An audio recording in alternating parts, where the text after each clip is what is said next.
অসমক এই খবৰটোক লৈ চৰ্চা হৈছে মাতৃ হিচাপে আপুনি কি গম পাইছে এতিয়ালৈকে মাতৃ হিচাপে এতিয়া মই গম পাইছোঁ স্বপ্নলীলৰ যিটো এতিয়া আপোনাৰ প্ৰচাৰ হৈছে এইটোতো ভুল প্ৰচাৰেই হৈছে এতিয়া আপোনাৰ তাত দিছপুৰ থানাত স্বপ্নীল আছে স্বপ্নীলৰ বিষয়ে এতিয়া তেওঁলোকে যিটো তদন্ত কৰিছে তদন্তততো স্বপ্নীলৰ বিষয়ে এতিয়া যি পাব ৰাইজে দেখিব সদৌ অসমবাসীয়ে দেখিব স্বপ্নীলে কি কৰি আছিলে আৰু তেওঁলোকেতো যিটো বিচাৰ কৰিছে ভালকৈ কৰিছে স্বপ্নীলক ভালকৈ ৰাখিছে আৰু স্বপ্নলীল এতিয়া সুস্থ হৈ আছে আৰু স্বপ্নলীলক ভাল বিচাৰ কৰি তেওঁলোকে তদন্ত কৰিছে সম্পূৰ্ণখিনি তেওঁলোকে তথ্য পাইছে ভুৱা যিবোৰ তথ্য ওলাইছে আপোনালোকৰ NK TVৰ মানে NK 24 যোগেদি মই জনাওঁ সমূহ মানে ৰিপৰ্টাৰলৈ যে সমূহ মানে ৰিপৰ্টাৰ হেৰিলে যে স্বপ্নলীলে কোনো ভুৱা কোনো মানুহৰ পৰা পইচা লোৱা নাই মোৰ নিজৰ দেউতাকৰ যিটো দেউতাক বিছত যেতিয়া দেউতাক ঢুকাইছিলে দেউতাকৰ যিটো মই পইচা পাইছিলোঁ সম্পূৰ্ণ সেই পইচাটোৰ পৰা মই স্বপ্নীলক মই দিছোঁ নিজৰ ঘৰৰ পইচা দেউতাকৰ পইচা ইউটিলাইজ কৰিব দিছোঁ আৰু সি কৰিছে আৰু সি নিজে আগবাঢ়ি যোৱাৰ পাছত কিমানমান টকাৰে আৰম্ভ কৰিছিলে সেই ব্যৱসায় তেতিয়া সি প্ৰথম সি 2020 চনত দেউতাক থাকোঁতে লকডাউনত আৰম্ভ কৰিছিলে 18-19 চন সি মাৰ্কেটত সময় দিছে 20 চনৰ লকডাউনৰ পৰা সি আৰম্ভ কৰিছে লকডাউনত মই তাত 5,000 2,000 30,000 এনেকৈ তাক পইচা দিছোঁ আৰু আগষ্টৰ পৰা সি কৰা নাই লকডাউনত 20 চনৰ অক্টোবৰত দেউতাক ঢুকাইছে 21 এপ্ৰিলৰ পৰা মই তাক পইচা দিছোঁ আৰু স্বপ্নীল সৰুৰ পৰাই নিট এণ্ড ক্লিন ডিচিপ্লিন আছিলে সেইকাৰণে তাক মই বিশ্বাস কৰোঁ আৰু মোৰ নিজৰ ল'ৰাক মই বিশ্বাস কৰোঁ মোৰ নিজৰ পইচা নিজৰ দেউতাক ঢুকোৱাৰ পাছৰ পৰা স্বপ্নীলে গোটেই ঘৰৰ দায়িত্ব পৰিয়ালৰ দায়িত্ব সমূহ বিয়া যি হয় গাঁৱৰ সমাজত যি য'ত কৰিব লাগে চব স্বপ্নীলে কৰি আছে এতিয়া আপুনি আহিছে থানালৈ স্বপ্নীলক লকআপত ৰখা হৈছে আপুনি কৈছে যে কোনো ধৰণৰ তেনেকুৱা কাম স্বপ্নীলে কৰা নাই যিবিলাক কামৰ কাৰণে তেওঁক আটক কৰিবলগীয়া পৰিৱেশৰ সৃষ্টি হৈছিল কি কয় আৰক্ষীয়ে কি কৈছে এই মুহূৰ্তত আৰক্ষীয়েতো ভালেই কৈছে স্বপ্নীলক যিখিনি তদন্ত কৰিব লাগে কৰিছে আৰু আৰক্ষীয়ে ভালকৈ ৰাখিছে স্বপ্নীলক আৰু তদন্ত কৰিছে তদন্তত যি পাইছে মানে সমূহবাসী অসমবাসীয়ে গম পাব কাইলৈ পঢ়িলে যে মানে দিছপুৰ মানে পুলিচ আৰক্ষী বাহিনীয়ে কি কৰিছে স্বপ্নীলক ভালকৈ ৰাখিছে কি তদন্তত কি ওলাইছে চব গম পাব স্বপ্নীলে অসমৰ পৰা টকা আনি ডুবাইত ইনভেষ্ট কৰাৰ প্ৰসংগ উত্থাপন হৈছে বিভিন্ন মাধ্যমত চৰ্চা হৈছে সেই বিষয়টোক লৈ বহুজনে অভিযোগ উত্থাপন কৰিছে কিমান দূৰ সঁচা বিদেশত বিনিয়োগ কৰাৰ বিষয়টো বিদেশত বিনিয়োগ কৰিবলৈ মানে স্বপ্নীল বিদেশলৈ যোৱাই নাই বাৰু স্বপ্নীল নাচিকত গৈছিলে স্বপ্নীলক মাতিছিলে স্বপ্নীলক অসমত পাছতহে চিনি পাইছে স্বপ্নীলক আগতে বাহিৰতহে চিনি পাইছিলে নাচিকত স্বপ্নীলক কোৰ্চ দিবলৈ মাতিছিলে প্ৰশিক্ষণ দিবলৈ মাতিছিলে যেতিয়া স্বপ্নীলক প্ৰশিক্ষণ দিবলৈ মাতিছিলে 2023ত তেতিয়া 2022ৰ পৰা স্বপ্নীল যায় 2023ত স্বপ্নীলক তাতে ৰাখিব বিচাৰিছিলে মই আৰু মানৱেন্দ্ৰ দাস তাৰ ককায়েকে ক'লোঁ যে তই বাহিৰত যাব নালাগে অসমতে থাক তেতিয়া সি ভাবিলে মই অসমতে থাকোঁ তাৰ এটা চেণ্টিমেণ্ট হ'ল যে তাত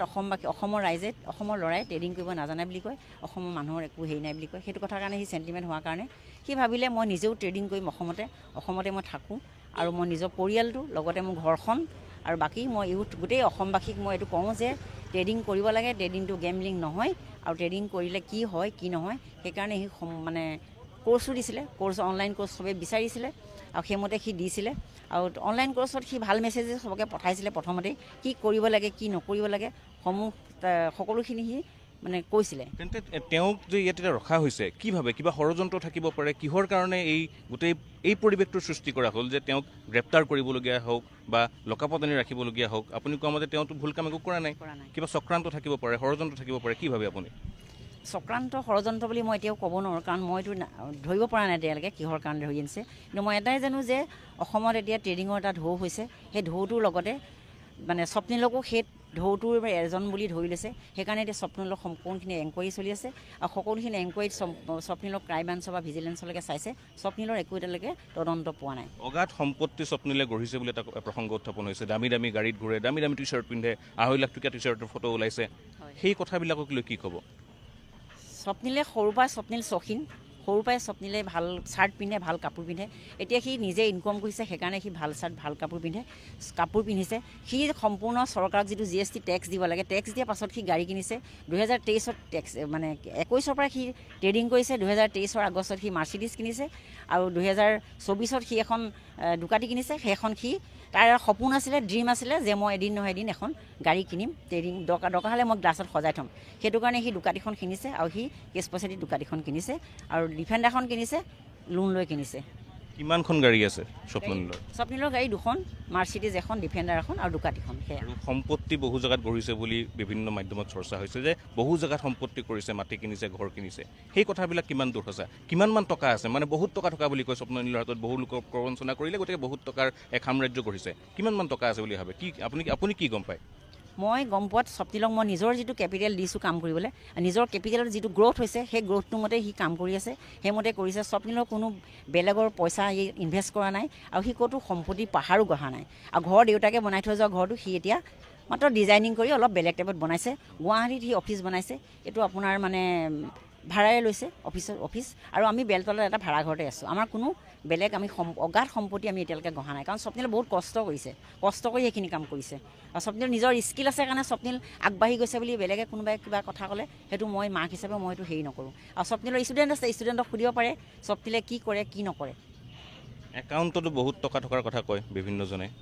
একাউণ্টত কি আছে কি নাই এতিয়া আমাৰ বিচাৰ কৰিছে, তেখেতলোকে তদাৰক কৰিছে, কি আছে কি নাই সম্পূৰ্ণ গম পাব। যেতিয়া স্বপ্নিল ইয়াৰ পৰা ওলাই যাব তেতিয়া সম্পূৰ্ণ গম পাব। স্বপ্নিলৰ একাউণ্টত এতিয়া আমাৰ ট্ৰেডিং একাউণ্ট যিকেইটা আছে, আমাৰ নিজৰ একাউণ্ট মোৰ আছে, ঘৰ মানৱেন্দ্ৰৰ আছে, গোটেইকেইটা একাউণ্টত গোট খালে আমাৰ 2 কোটি টকাও নাই। সেইটো মই নিজে জানো 2 কোটি টকাও নাই। কিন্তু এনেই মানুহে এইবিলাক কথা কয়, কাৰণ মোৰ নিজৰ পইচাটো এটা কেপিটেল দিহে তাক মই ট্ৰেডিং কৰাইছিলোঁ, আৰু সেইটো খৰচ কৰিছে, গাড়ী কিবা ধৰক ডাউন পে'মেণ্ট দিছে, ঘৰ চলাইছে, অফিচ বনাইছে কেপিটেল দি পিনে, গোটেই অফিচটো কেপিটেল দি নিজৰ পইচা দি বনাইছে। তাৰপাছত ইমান কেপিটেল নাই। সেই তাৰপিছতো কিয় মানে কিহৰ কাৰণে আনিবলগীয়া হ'ল থানালৈ, সেই বিষয়টোক লৈ প্ৰশ্ন উত্থাপিত হৈছে। থানালৈ আনিছিলে মানে বৰ্তমান যিটো ট্ৰেডিঙৰ ঢৌ উঠি আছিলে, সেই ঢৌটোৰ মাজতে কোনোবা এজনে কিবা এজাহাৰ এখন দিছিলে স্বপ্নিলৰ ট্ৰেডিঙত বোলে তেখেতে কিবা কাম মানে কোৰ্চ কৰি মানে কিবা কৰিছিলে ট্ৰেডিঙত, তেখেতৰ লষ্ট হ'ল। তেখেতে নিজে এইবিলাক মানে কৰিছে, নিজৰ কথা স্বপ্নিলে কোনো টিপছ দিয়া নাছিলে, এইটো কৰক সেইটো কৰক বুলি স্বপ্নিলে কোনোদিন টিপছ নিদিয়ে। আৰু নিজে কৰাৰ পাছত স্বপ্নিলৰ যেতিয়া মানে তেওঁ যেতিয়া লষ্ট হ'ল তেতিয়া স্বপ্নিলৰ ওপৰত এখন কেছ দিছিলে। সেই কেছখনৰ ভিত্তিতে আৰু সেইদিনাখনে আপোনাৰ বেলেগ ট্ৰেডাৰ কোনোবা মানে গ্ৰেপ্তাৰ হোৱাৰ কাৰণে আমাৰ কোনোবা ডাঙৰ মানে অফিচাৰে ক'লে যে অসমত যিমান ট্ৰেডাৰ আছে চবকে মানে গ্ৰেপ্তাৰ কৰিব লাগে। মানে সৎ কামত কাম কৰি থকা ট্ৰেডাৰেও এতিয়া হয়তো এই জালখনত পৰি যাব পাৰে। সেইটো আপোনাৰ বিচাৰ এতিয়া কৰিব, আপোনাৰ আমাৰ দিছপুৰ থানাই বিচাৰ কৰিব। আৰু স্বপ্নিল মানে শুদ্ধত আছেনে নে কি কৰিছে কি নকৰিছে, তাৰ ষ্টুডেণ্ট আছে, ষ্টুডেণ্টে ক'ব, আৰু সমূহ অসমবাসীয়ে ক'ব, আমাৰ শিৱসাগৰ জিলাবাসীয়েও ক'ব, শিৱসাগৰ মানে গাঁৱেও ক'ব স্বপ্নিলে কি কৰিছে কি নাই কৰা। আৰু ইয়াত যিটো কেছ দিয়া হৈছিলে সেই কেছটো সন্দৰ্ভত কি কৈছে আৰক্ষী আপোনালোকক? ইয়াত যিটো কেছ দিয়া হৈছে কেছটো আৰক্ষী একো কোৱা নাই, কাৰণ এতিয়া যিজনে দিছিলে কেছটো উঠাই ল'লে। এতিয়া স্বপ্নিলৰ ওপৰত মাত্ৰ মানে আপোনাৰ মানে এনকুৱাৰী হৈ আছে। এনকুৱাৰীত এতিয়ালৈকে বৰ্তমান আমাৰ একো পোৱা নাই। গোচৰ এতিয়া নাই মানে তেওঁৰ বিৰুদ্ধে? আমাৰ এতিয়া গোচৰ একোৱেই নাই। আৰু এয়া স্বপ্নিলৰ মাতৃয়ে স্পষ্ট কৰিছে ইতিমধ্যেই কিহৰ কাৰণে ঘটনা হৈছিল, বা ক'ৰবাত সেই ঢৌৰ কাৰণেই তেওঁলোক ইয়াৰ জালত পৰিবলগীয়া হ'ল নেকি, সেই বিষয়সমূহক লৈ তদন্তৰ তেওঁ আহ্বান জনাইছে, আৰু আৰক্ষীৰ তদন্তত সকলো স্পষ্ট হ'ব বুলি তেওঁ উল্লেখ কৰিছে।